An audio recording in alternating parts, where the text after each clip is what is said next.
এতিয়া আৰক্ষীয়ে আমাক ধৰক মানে আননেচেচাৰী আমাক ইমান সময় আটক কৰি ৰাখিলে, যিটো ছিষ্টেম যে ডিটেইন কৰাটো আচলতে for a short period detain কৰিব লাগে। আৰু যিহেতু অলৰেডি ইভেণ্টটো কেতিয়াবাই হৈ গ'ল, তাৰপিছত আমাক এই ৰাতি 7 বজালৈকে ডিটেইন কৰি থোৱাৰ কোনো অৰ্থ নাইকিয়া। এইবিলাক হৈছে মেণ্টেলি হাৰাছ কৰিবৰ কাৰণে, আৰু সম্পূৰ্ণ মুখ্যমন্ত্ৰীৰ নিৰ্দেশত আমাক মেণ্টেলি হাৰাছ কৰিবৰ কাৰণে, ফিজিকেলি হাৰাছ কৰিবৰ কাৰণে, যাতে আমি মৰেল ব্ৰেকডাউন হৈ যায়, সেইটো কাৰণেই আচলতে এইটো কৰিছে। আৰু 2 নম্বৰ কথা, তেওঁলোকৰ এইটো প্ৰতিশোধ পৰায়ণ মনোভাৱ। আমি আৰক্ষীৰ গাত দুখ নিদিওঁ। আৰক্ষী হৈছে উপায় নাইকিয়া, তেখেতসকলে হুকুমৰ দাস, হুকুম মানিবই লাগিব।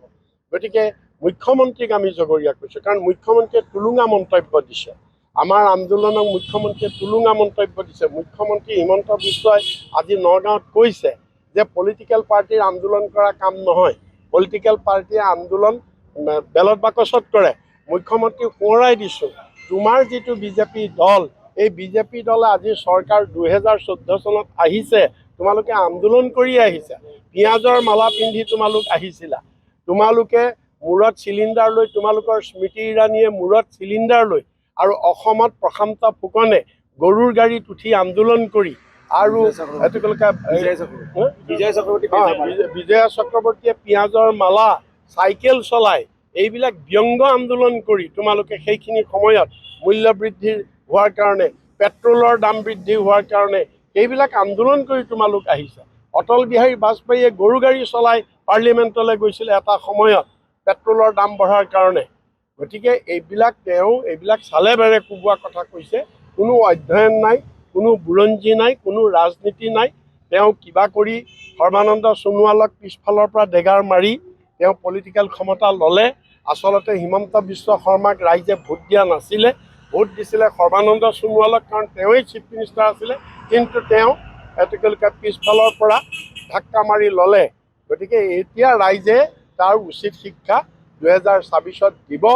আৰু কংগ্ৰেছক আজি তেওঁলোকে যিমান এনেকুৱা হাৰাছমেণ্ট নকৰক, আমাৰ কংগ্ৰেছ কৰ্মীৰ মনোবল আৰু দুগুণ বৃদ্ধি। গতিকে আপোনালোকে এইটোৱেই চাওক, মানে চৰকাৰখনৰ এই অগণতান্ত্ৰিক, এই হিটলাৰী, এই স্বৈৰাচাৰী, এবাৰ আটক কৰাৰ পিছত আকৌ ওলাই অহাৰ পিছত আকৌ তেওঁক আবদ্ধ কৰি ৰাখিছে।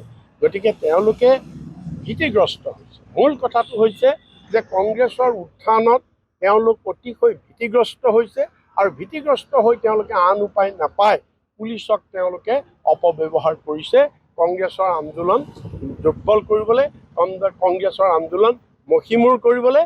কিন্তু কংগ্ৰেছৰ আন্দোলন পুলিচে মষিমূৰ কৰিব নোৱাৰে। আৰু আন্দোলনটো আমাৰতো কংগ্ৰেছটোৰ নামেই আন্দোলন, আমাৰতো আন্দোলন হৈয়ে থাকিব। আমি যেতিয়ালৈকে বিজেপিক অসমত হিমন্ত বিশ্ব শৰ্মাক দিছপুৰৰ পৰা যেতিয়ালৈকে তেওঁক আমি অপসাৰণ কৰিব নোৱাৰোঁ, যেতিয়ালৈকে তেওঁক উৎখাত কৰিব নোৱাৰোঁ বিজেপিক, তেতিয়ালৈকে আমাৰ কংগ্ৰেছৰ আন্দোলন চলি থাকিব।